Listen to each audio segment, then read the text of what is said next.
at the crime scene. Someone had asked me for a while if I wanted to come and see it, and I've been saying no, but it's the day after the verdict, and I finally decided to come and see where Abby and Libby's remains were found, to understand a little bit more about what happened to these girls on their last day. So this is it. I recognize it from the crime scene photos shared in court. I'll never forget them. And so I know, when I saw this tree, I knew this was the tree, come over here, that Libby was found by. It's a large tree. They talked about a large tree. As you can see, it's large, right? It's a very big tree. And Libby was laying this way, her right hand up. She was right here, sort of the tree blocking her. And the blood spatter analysis actually shared that she was sort of drugged here.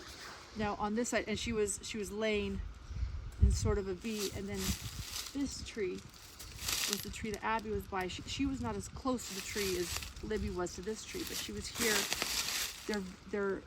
Their legs and their feet sort of made a V, and it sort of went out this way, and this is where Abby would have been laying, right there. Now the L tree, come over here really quickly, and by the L tree I mean the upside down L tree is here. It's this tree.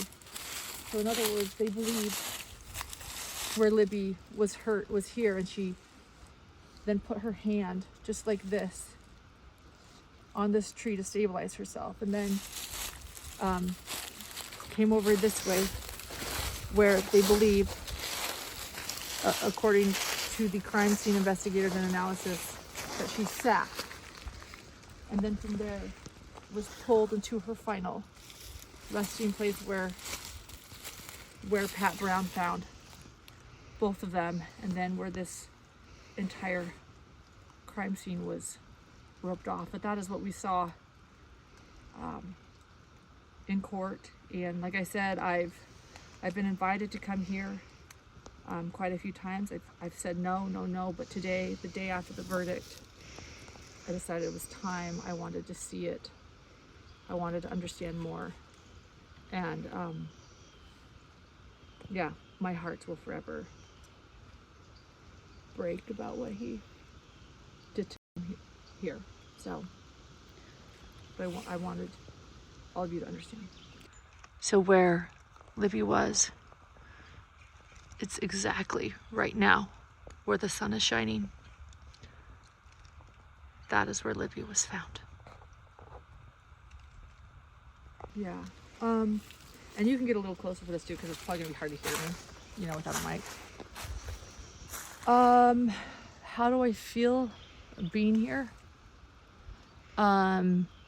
Honestly, that's a good question, because I think I cut off my feeling. Sometimes when I'm in a place it's hard and I'm a reporter, I put my reporter game face on, and so I try to sort of shut it down. So asking me that, to feel something in here, and I'm really, really sad, and I'm heartbroken, and I'm crushed that pure horror and brutality happened to them here. So if I have to really think about what I'm feeling, it makes me really uncomfortable and really heartbroken and really angry. So sometimes, when people say, oh, you're so good about being a reporter and putting your feelings aside, sometimes actually it's a defense mechanism, right? So it was nice to just be here as a reporter until you just asked that, how I'm feeling. But it doesn't feel good to be here right now. My feeling never changes. As soon as I start walking down that ravine, that feeling in my chest starts. I can feel the girls. I feel them very strongly here. And I think they just let us know that they're still here with us. And even though this is a tragic area and a sad area, they're alive up there, and they're doing well. They're not how they were left here. And that's what I have to focus on.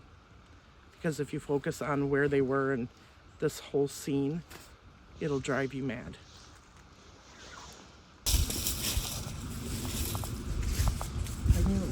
smaller. I just didn't think this small.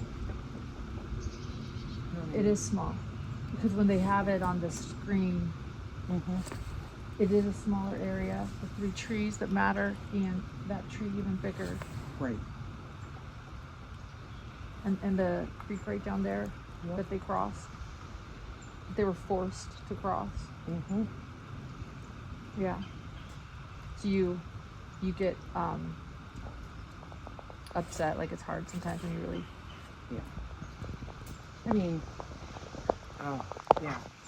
It's just a feeling that comes over me. Everybody says I'm an empath, whatever that means, but because I feel things, but it's always hard being out here. It's always hard. And imagining, part of it was imagining what happened. But we've seen those pictures now. We know what happened. Yeah. That makes it even harder.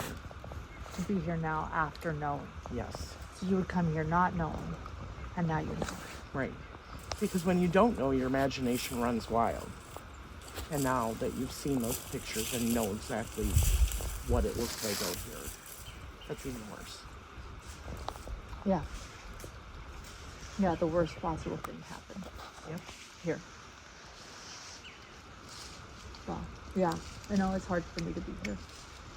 That's why I think I was avoiding. You're like, do you want to go? I'm like, I don't know. I'm good. But then as the dust settles and the guilty verdict comes, yeah, I do.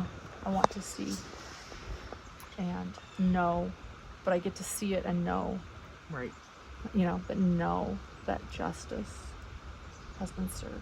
Exactly. And that feels good. And so it feels good coming here knowing that. It feels a little safer for me. Exactly. So thank you. Yeah. Yeah.